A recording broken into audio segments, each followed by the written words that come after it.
না চায় নিজের অতিরিক্ত ওয়েট লস করতে? প্রত্যেকেই চায় যাদের অতিরিক্ত ওয়েট। কিন্তু এই অতিরিক্ত ওয়েট লস করার জন্য অনেক খরচা আমরা করে থাকি।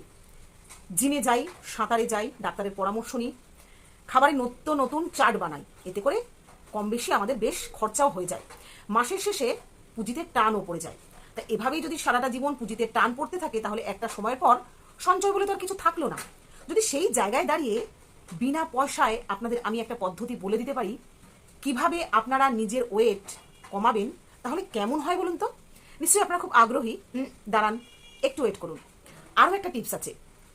ধরুন আপনার শরীরে অনেক পুরনো রোগ রয়েছে, যেটা আপনি কোনোভাবেই হাজারো ডাক্তার দেখিয়ে পুরোপুরি নির্মূল করতে পারছেন না। অথচ সেই রোগ যদি আপনার বিনা পয়সায় সেরে যায়, হ্যাঁ ডাক্তার তো অবশ্যই দেখাবেন, কিন্তু পয়সা লাগবে না, কেমন হয় বলুন তো? তাহলে বুঝেছেন আজকের ভিডিওটা কতটা ইম্পর্টেন্ট। অনুব্রত এখন আগের চেয়ে অনেক আলাদা। সূত্রের খবর, জেলে অনেকটা ওজন কমেছে অনুব্রত, সেরে গেছে অনেক পুরনো রোগও। গত 1.5 বছর ধরে তিহারে বন্দী অনুব্রত। কয়েক মাস আগেও আদালত চত্বরের দৃশ্য অসুস্থ অক্ষম সেই অনুব্রত মণ্ডল এখন সম্পূর্ণ সুস্থ। ভেবেছিলাম এই টিপসগুলো আমি আপনাদেরকে মুখে প্রকাশ করব, কিন্তু আপনারা তো প্রমাণ ছাড়া কোনো কিছু বিশ্বাস করেন না, তাই বাধ্য হলাম ভিডিওটা প্রকাশ্যে আনতে। তাহলে ভিডিওটা দেখে বুঝতে পারলেন তো, অনুব্রতর মতো মানুষ জেল খেটে নিজের 30 কেজি ওয়েট সহ পুরনো রোগ সারিয়ে ফেলেছেন। তাহলে কত অনায়াসে বিনা পয়সায় নিজের ওয়েট এবং রোগ সারানো যায় শিখে নিলেন। তাহলে আমি যে কোনো মিথ্যে বলি না সেটার প্রমাণ কিন্তু আজকে আমি দিয়ে দিলাম। তবে হ্যাঁ, রাজ্যের কথা চিন্তা করে যে মানুষটি অক্লান্ত পরিশ্রম করেছে গরু পাচারের পেছনে এবং রাজ্যের জন্য যে আয় তিনি উপার্জন করেছেন, তার জন্য অবশ্যই তাকে একটা প্রণাম জানানো আমাদের কর্তব্য। কারণ আজ যে আপনি জেল খাটলেন সেটা তো এই রাজ্যবাসীর সুবিধার কারণেই। না হলে তার কি প্রয়োজন ছিল বলুন? তার কিসের অভাব ছিল যে তিনি গরু পাচার করবেন?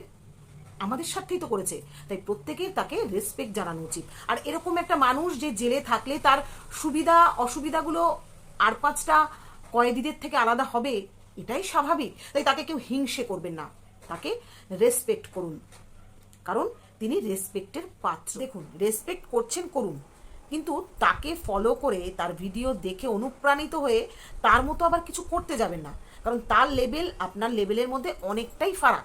তিনি অনেক বছর ধরে অক্লান্ত পরিশ্রম করার পর এমন একটা কাজ করেছেন যেই কারণে জেলের মধ্যে তিনি এই পরিষেবাগুলো পেয়েছেন। আপনি আর আমি কিন্তু তা নই, তাই তাকে দেখে গুলিয়ে গেলে চলবে না। আপনি আর আমি যেখানে আছি সেখানেই থাকবো, এবং আপনি আর আমি সর্বদা চেষ্টা করব নিজের বুদ্ধি দ্বারা, বিবেচনা দ্বারা এবং শিক্ষা দ্বারাই কিছু অর্জন করবার। তাই তাকে অনুসরণ করতে গিয়ে নিজের বিপদ নিজে ডেকে আনবেন না। যাই হোক, শুধুমাত্র অনুব্রত বাবুকে নিয়ে পড়ে থাকলেই তো আর চলবে না। নাম্বার 1 দিদির কথাগুলো একটু শুনুন, তিনি কি বলছেন। যেখানে না জানা অবস্থায় কুইন্টাল কুইন্টাল জল বেরিয়ে আসছে এবং সেখানে মানুষের এরকম দুর্ভাগ্যজনক অবস্থা যে বাড়ি ঘর কিচ্ছু নেই, রাস্তায় মানুষ দাঁড়িয়ে পড়েছে। রচনাদি, আপনাকে অসংখ্য ধন্যবাদ। এতদিন ধরে যে ভুল তথ্য শিখে আমরা বড় হয়েছি তার জন্য ভীষণভাবে লজ্জিত। তবে আপনি এই ভুলের পর্দাটা সরিয়ে দিলেন। কথা দিচ্ছি আপনাকে, এরপর থেকে দুধ কিনি কিংবা কোল্ড ড্রিঙ্কস কিংবা জলের বোতল 1 লিটার নয়, 1 কুইন্টালই বলবো।